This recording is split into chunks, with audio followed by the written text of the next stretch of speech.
Hey, so my husband and I are expecting our second baby in a few months, and more recently it's had me thinking a lot about sleep.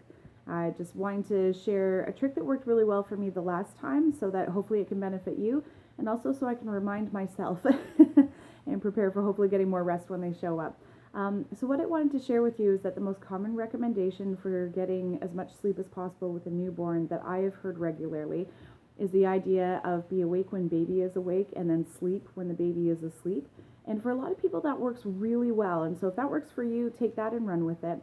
For me, that does not work. That is a fantastic way to flush my mental health and well-being down the toilet very quickly. Reason for it, two reasons. The first one is that I need to have a sense of night and day. A 24-hour clock does not work well for me.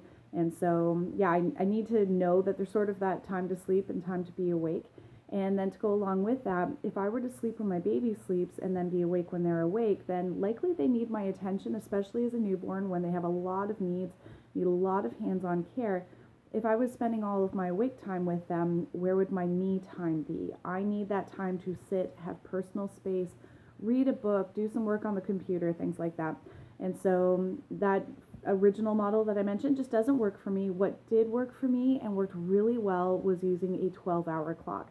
And so here's how that works. You pick a 12-hour period that is the time that you're saying, I'm going to sleep as much as I can during this window.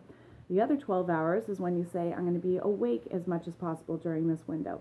And with that in mind, just if you need to take a nap on or during the window when you're supposed to be awake, or you end up awake during the time when you're supposed to be asleep, it's not about trying to get 12 hours of sleep and be awake for 12 hours. It's just saying, I'm going to prioritize sleep during this window. I'm going to prioritize being awake during this window. And the end result is that if during your waking time, baby goes to sleep, that's your me time. Go have that cup of tea or coffee that you needed. Go read a book. Go sit at the computer. Like, just do the things that you need to do to personally recharge. And yeah, I hope that 12-hour clock, if you didn't know about that idea, that it gives you food for thought and options. And if the 24-hour clock wasn't working for you, then I hope that's beneficial. With that in mind, do you have any other tricks for getting more sleep with a newborn? If you do, please share them in the comments. And if you found this video helpful, please like, share, subscribe, and I hope you have a great day. All the best. Bye.